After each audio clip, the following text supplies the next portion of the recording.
A very good morning, students of class 9.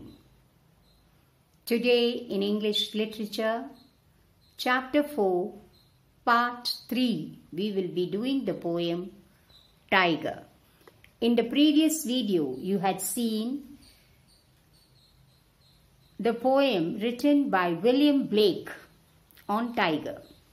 Today when you read this poem written by K.N. Daruvala, you can see the differences and understand for yourself what I want to convey. So let's start. These are the works of K.N. Daruvala. You can see Landscapes, New Poetry in India. He has written The Keeper of the Dead and The Minister for Permanent Unrest. Tiger. We start with the poem now. Look at the first sentence. The tiger isn't burning bright. What was the first sentence in that poem? Tiger, tiger, burning bright. Now, why is this poet saying the tiger isn't burning bright? Either in shadow or in sun. The tiger family in thinking, 2 by 2 and 1 by 1. The tiger isn't burning bright in the forests of the night or in the wilderness of the day. We need to understand his plight.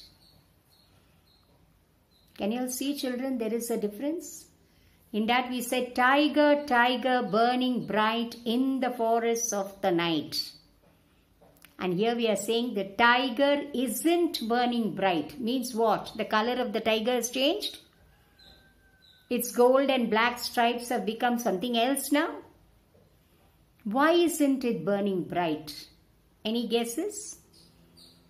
It's no more as powerful, as ferocious, as intelligent as it was. You don't see it burning bright in the shadow. You know what is shadow? Or in the sun. That means that energy, that level of power is not visible in the tigers today. The tiger family is thinking 2 by 2 and 1 by 1. Means they are having cubs only as either they have 2 cubs or just a cub. Their family is reducing. It is dwindling. The tiger isn't burning bright in the forests of the night or in the wilderness of the day. We need to understand his plight. So, the tiger is no more that powerful, majestic, intelligent animal that we have seen. Whether it is in the night or during the daytime in uncultivated regions. And what has to be done? Let us immediately attend to this animal and see what his problem is. What is his plight? He doesn't want to multiply. His numbers are dwindling. Let us go and inquire and see what is his problem. What is his plight? So, Tiger is a parody of Blake's poem, The Tiger. Parody means absolutely in opposite. William Blake pictures the tiger as a brute beauty, a majestic creation, indicative of God's power. William Blake had said, isn't it? It stands for what? Divine Spirit. Whereas Daruvala's tiger is a pitiable creature. The tiger is not burning bright. It's a complete contrast to Blake's tiger. The tiger is the same animal, but the tiger as pictured or as seen by William Blake and the tiger as seen by K.N. Daruvala are totally different. In this stanza, the poet is saying that the tiger is not as ferocious, capable, intelligent, having the power to do anything. The family is dwindling. In other words, there is a reduction in members. The family consists of 2 cubs or a single cub. The majestic tiger, as it is known is described in the poem as one which does not show its majesty in the forest. Just like any other animal, it's not the king of the forest. The tiger is in a pitiable condition, no more majestic, ferocious in the dark nights in a forest or in the uncultivated regions during the day. Are you understanding? The father Sheru's missing now. The father Sheru's missing now. Sheru has been shot and skinned. Poachers ground his bones to powder for some Chinese medicine. Bones would bring them power, they thought. Put life into a sickly man. Their souls were sick. Killing tigers is something we won't understand. The numbers that you can see are the numbers of the lines. The father Sheru is missing now. The father figure of the tiger is not to be seen. He has been shot and skinned. He's been shot, killed. And what have they done to the skin? Poachers ground his bones to powder. Poachers are the people who kill these animals, export the skin and bones, they convert it into powder so that they make a lot of money. Poachers ground his bones, crushed his bones, made it into powder for some Chinese medicine.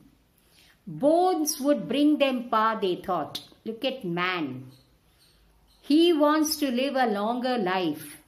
So to live a longer life, they thought if they crush the bones of the tiger, living tiger, kill it, crush its bone, powder it, and you have it as medicine, you will live a longer life. Put life into some sickly man, and if some sick person took it, he would become normal or more energetic. Their souls were sick. Souls means they had no feelings, no compassion, no mercy. Killing tigers is something we won't understand. I want to live happily. So you mean to say I will kill an animal, use its bones as medicine for myself? How selfish. Do the animals do such an act? Never. They don't even touch food or prey upon anyone if they are not hungry. It is we human beings who out of greed, I don't know what else to say, can do things which cannot be even imagined. These people are called sick souls. They are bad human beings. To keep themselves fit, they can go to any extent. The poet says it is difficult to understand why people kill tigers. So to summarize here, the meaning of Blake's poem, little bit we brought. Tiger, tiger, burning bright in the forest of the night. What does Keki and Daruwala's poem begin with? The tiger isn't burning bright. Not by shadow or not in the sun. The tiger referred in the poem. The tiger as seen in Daruwala's poem.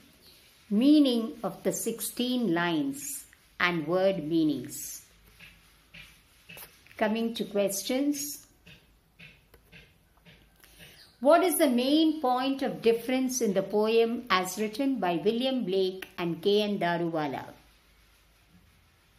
Yes, the tiger is not burning bright.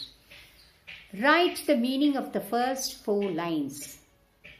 What does the phrase burning bright mean? Now look here children, there are 2 errors you can see here. write V. That V is not there. You can cut it. The meaning of the first 4 lines. What does the phrase burning bright mean? Bright should be together. What is not burning bright? Explain the meaning of the word plight. Give the meanings of and make sentences with bright, shadow, family, wilderness and plight. I am sure you have understood whatever was taught to you here. Yes? Thank you, students. Sai Ram.